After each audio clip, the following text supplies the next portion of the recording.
హిందూపురం శాసనసభ్యులు TDP senior నేత నందమూరి బాలకృష్ణ గారు చేసినటువంటి వ్యాఖ్యలు దుమారం రేపాయి. ఒక పక్క మాజీ ముఖ్యమంత్రి వైకాపా అధినేత పులివెందుల ఎమ్మెల్యేగా ఉన్నటువంటి జగన్మోహన్ రెడ్డిని ఉద్దేశిస్తూ వాడు సైకో అని మాట్లాడారు.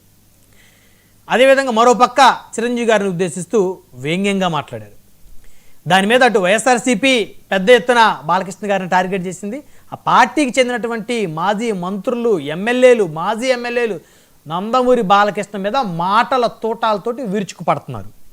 మరో పక్క చూస్తే చిరంజీవి గారి అభిమానులు ఏకంగా చిరంజీవి గారు లేఖ కూడా విడుదల చేయడంతో బాలయ్య వర్సెస్ చిరంజీవిగా ఈ ఎపిసోడ్ తెర మీదకి వచ్చింది.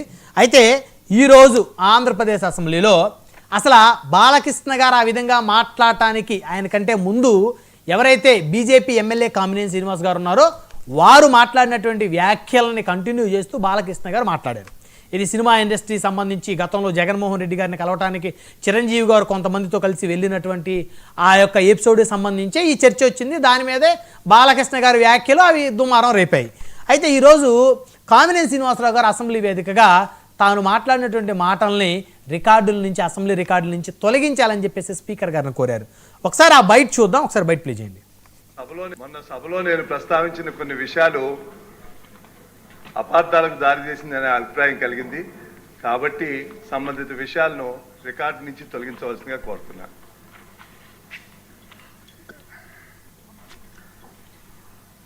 తప్పకుండా మీ అభ్యర్థనని స్పీకర్ గారికి విన్నవించి తదుపరి చర్యలు తీసుకుంటాం. సముచితమైన నిర్ణయమే. మీ అభిప్రాయాన్ని తప్పకుండా గౌరవిస్తామని చెప్పి సభకి తెలియజేస్తాను. మొన్న సభలో నేను ప్రస్తావించిన కొన్ని విషయాలు రైట్ విన్నారు కదా. మొన్న సభలో నేను ప్రస్తావించినటువంటి వ్యాఖ్యలు మరి అపార్థం చేసుకున్నారనో లేకపోతే ఆ వ్యాఖ్యల మీద దుమారం చెలరేగిందనో ఆయనకు తెలుసు మనసులో. ఆ వ్యాఖ్యల్ని అసెంబ్లీ రికార్డుల నుంచి తొలగించమని చెప్పేసి మరి ఆయన కోరటం, స్పీకర్ గారు డిప్యూటీ స్పీకర్గా ఉన్నటువంటి రఘురామకృష్ణరాజు గారు ఈరోజు స్పీకర్ స్థానంలో ఆయన ఉన్నారు కాబట్టి స్పీకర్ గారితో చర్చించి అదేవిధంగా చేస్తామని కూడా చెప్పారు. సో ఇక మరి ఈ యొక్క వ్యాఖ్యలు రికార్డుల నుంచి తొలగించాలని ఎమ్మెల్యే కామినేని శ్రీనివాసరావు గారు అయితే చెప్పారు. మరి బాలకృష్ణ గారు చెప్పలేదు. బహుశా కామినేని శ్రీనివాసరావు గారి వ్యాఖ్యలతో పాటు బాలకృష్ణ గారి వ్యాఖ్యలు కూడా తొలగించేటువంటి అవకాశం ఏ మేరకు ఉంది? ఈ వ్యాఖ్యలు తొలగిస్తే చిరంజీవి గారి అభిమానులకు శాంతించినట్లేనా?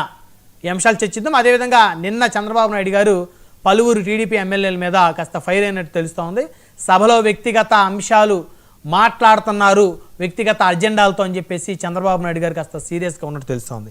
ఈ అంశాలన్నీ చర్చిద్దాం. ఇదే వాళ్ళ పవర్ డిబేట్, దిద్దుబాటు చర్య. ఈ డిబేట్లో మనతో పాల్గొనడం కోసం మెరుపుల మహేష్ గారు, జనసేన పార్టీ రాష్ట్ర అధికార ప్రతినిధి.